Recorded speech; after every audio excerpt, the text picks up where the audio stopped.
xukuumadda Jamhuuriyadda Federaalka Soomaaliya maanta waxay magacowday guddiga doorashooyinka ee gobolada waqooyi Soomaaliya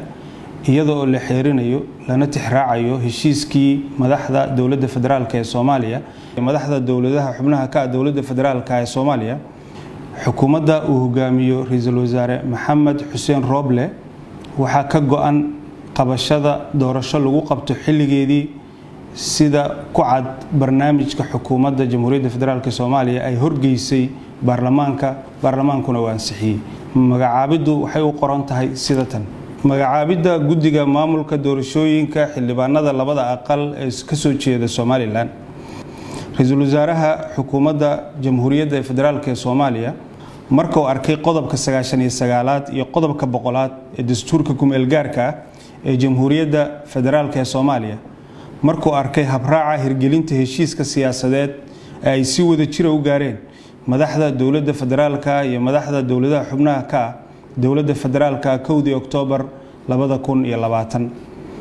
ee hagaya dhismaha guddiyada doorashooyinka dadban ee 2020-2021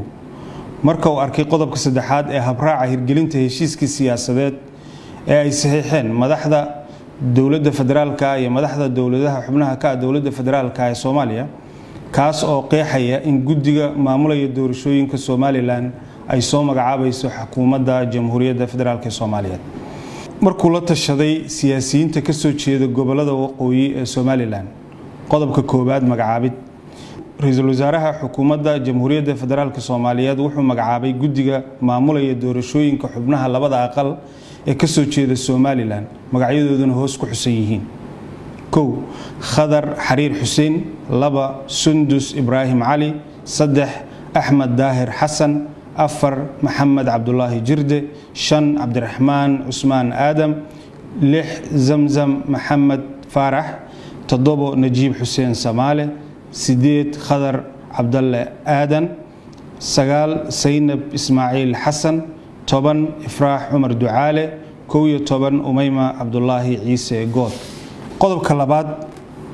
guddiga doorashooyinka xildhibaanada gobolada waqooyi ee Somaliland waxa ay mas'uul ka yihiin inay qabtaan doorashooyinka xildhibaanada ka soo jeeda Somaliland ee labada aqal ee baarlamaanka federaalka ee Soomaaliya golaha shacabka iyo aqalka sare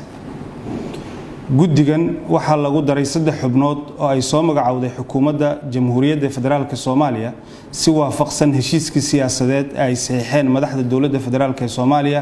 iyo madaxda dawladaha xubnaha ka dawladda federaalka Soomaaliya qodobka 3aad dhaqangalka